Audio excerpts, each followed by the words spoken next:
The Cheltenham Festival may be over, but the Racing Roadshow rolls on to Newbury, Kelso, the Curragh, Maidan, anywhere you like really. There is racing all over the place for everyone this weekend. And I'm delighted to be joined by Kieran Clark from Timeform and Matt Brocklebank from Sporting Life to discuss the action. And we've come out of Cheltenham, gents. How are we feeling? Did you have a good week? You had a good week, Matt? Just about shaking off the sort of, I nearly said hangover. I think we kept it fairly cool, didn't we, until the Friday. But there's that whole...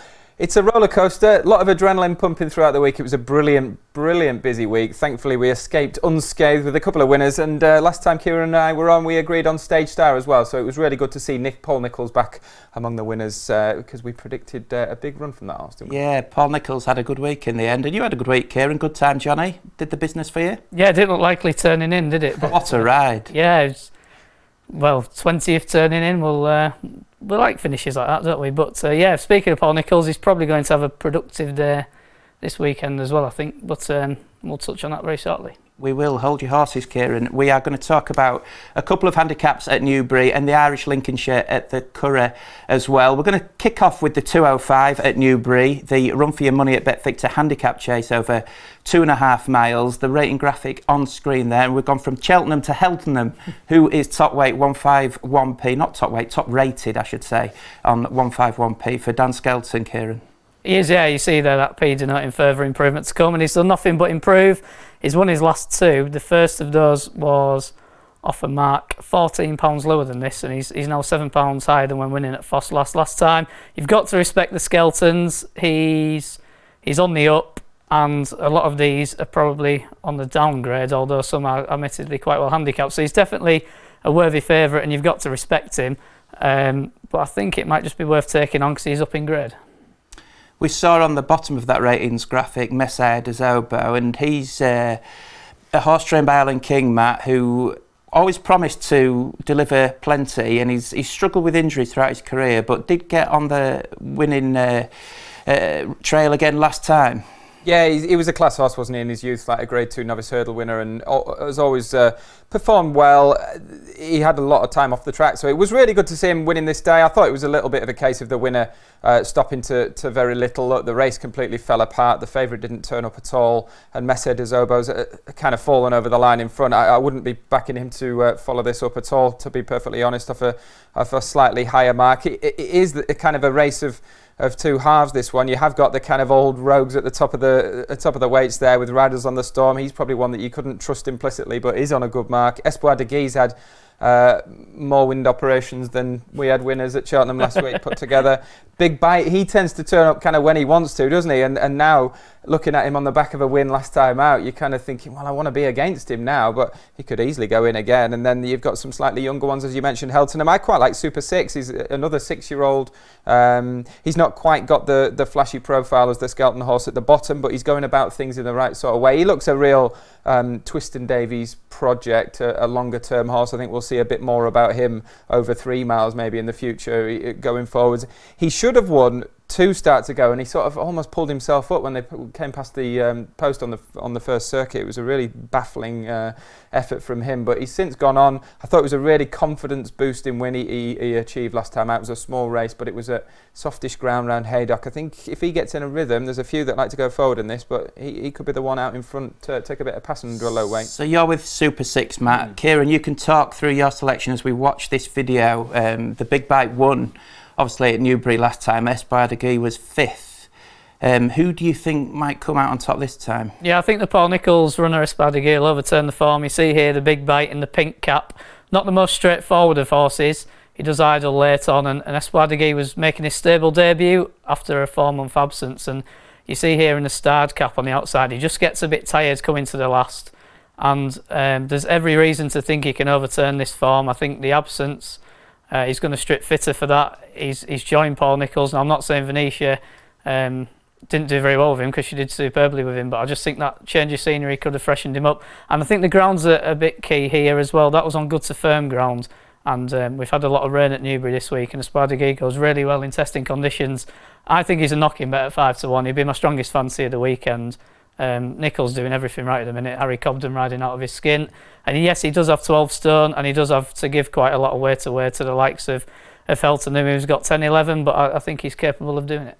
Yeah, Paul Nicholls very bullish in his Betfair column. Thinks he's come on a ton for that stable debut that he had last time out. We're going to move on to the 240 at Newbury, the Mares Novices Hurdle. This looks a really interesting handicap, doesn't it? Full of projects and potential. And if we get the ratings on screen there, you can see Orbis Walk is the favourite for Nicky Richards, who's absolutely flying, isn't he, Kieran? He is, yeah. He's in the best form I can remember him being in for absolutely ages. Even the ones at big prices are running well. And she did look a really useful prospect when she won at Sedgefield. Now, a lot of these probably could have won at Sedgefield, but not many of these could have won by 23 lengths. Now, she did hang badly left on the running, but I think that was a case of I'm not far clear, I'm just going to go to the rail and I've done enough once I'm in front. I think there might be one or two better handicapped off 116 she is, but you've got to respect her chances, definitely. Well, let's have a look at one of those who might be better handicapped. Let's go to Vegas, because this mare was a winner at Ludlow last time out, and I thought that she showed a real good attitude by knuckling down to win this day, Matt. She did. This was actually on good ground over 3 miles, so you'd have to sort of question whether she's going to have the credentials to sort of back this up over 2.5 on much softer ground. But yeah, I mean, she looked beat briefly, didn't she? And then she really fought back to win by a head. She's gone up £5, so it's kind of, as you mentioned, quite a lot of these have been plotted up for this race from a long way back, and you kind of fearful with her is whether she's shown her hand a little bit up to 115, because she's now got to give weight to a load of interesting horses a bit further down the ways. Any selections in this race, gents? Yeah, I'm going to tip Ruby Island. Matt Walford, the yard, I've got an awful lot of time for. He's having a brilliant season, and she won her 2 starts previous to last time, and all the time she looked like she wanted a real strong gallop in a big field handicap. And last time at Ayr, when she got beat, they kind of crawled into the home turn and then they sprinted up the straight.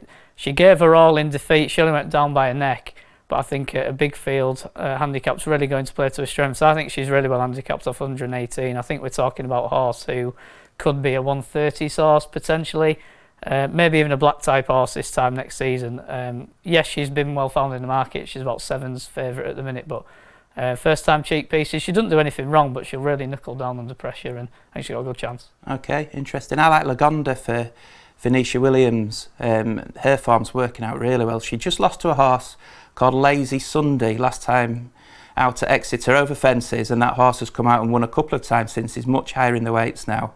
It looks red hot form. The third ran well at Warwick the other day too. So from the front end, this former pointer Lagonda for Venetia for me. Matt, do you have a selection? Yeah, well, it's one of those races. I'll chuck another one into the mix. It's one of those races, so we can have 3. Jamie Snowden, he's obviously a trainer with a very good handle on this division, having won the big one at Cheltenham with You Wear It Well. And he let slip in, I don't know if it was October, November time, but referring to this Ebonello, really nicely bred daughter of Presenting, that this race was going to be her big target all season. Now, she's had a bit of a bumpy road in between then when she won at Wincanton in a maiden to now, but when it comes to a handicap, you're sort of not always the worst thing, is it? Because she suddenly finds herself on a looks like really workable mark, 113. Now, she completely blew out. That would be the big negative. She completely blew out at Plumpton on bad ground in December. So whether the ground has completely gone against her, that's probably why we're getting 20-25 to 1 about her, because I thought she shaped fairly well at Carlisle last time out. She absolutely flattened the last hurdle. She was beaten by Poetic Music, a horse with a lot more natural speed, more of a flat pedigree. But she appreciated the step up to 2 miles 3.5 that day. I think there's much more to come from her over longer distances, and I'm a bit of a sucker for Gavin Sheehan out in front, maybe around Newbury. And that's the thing with the ground, like if it's like really bad and churned up, it's so hard to come from further back, isn't it? And whilst this horse might not ideally want that sort of conditions, if she is out in front and away from all the muck in behind, then she might be able to hang in for a place. I quite like Ebonello. She's a big, fine mare, a real nice frame on her. I think she's got a future. That was the inner track at Carlisle last time as well, a real test of speed. That probably didn't suit her. Yeah, she was staying on well after the last. And the Plumpton run, that was in terrible ground. The soft this time of year is nothing. It's proper, deep, gluey winter ground there. So I think you might be onto one at a price there, Matt.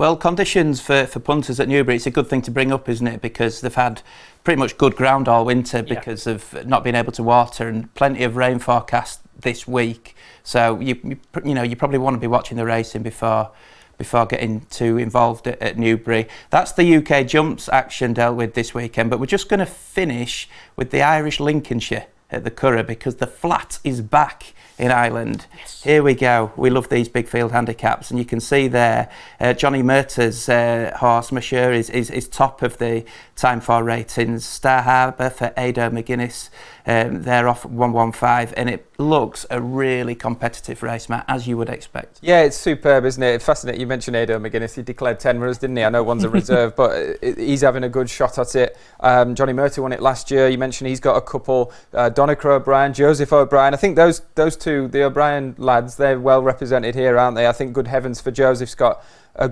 reasonable chance. He's been sort of jumping hurdles, not really taken to it, but might have just kept him sweet for this. Well, let's have a look at good heavens, because we've got the video of the Irish Cambridgeshire from last August, and there's a couple of horses that ran in that big field handicap running here.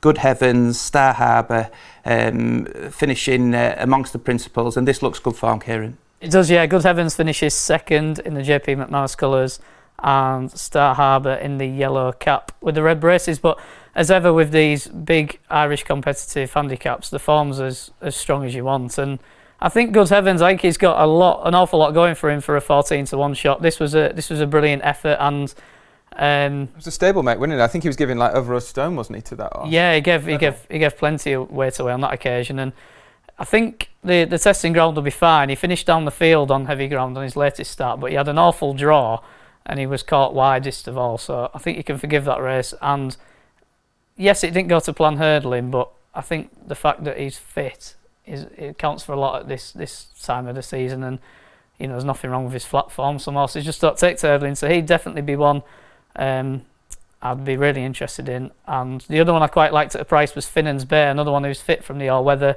Drawn one, he'll really like the ground.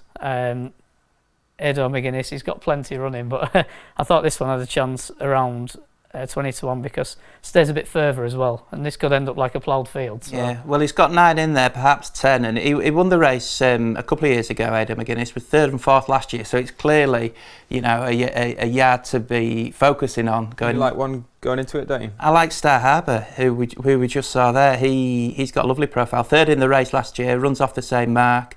I think the softer ground will suit him, and he's fit from hurdling too. And the visor back on. So that is it. That is the weekend preview show wrapped up. Thank you for watching. Good luck with your best bets this weekend. We'll be back next week.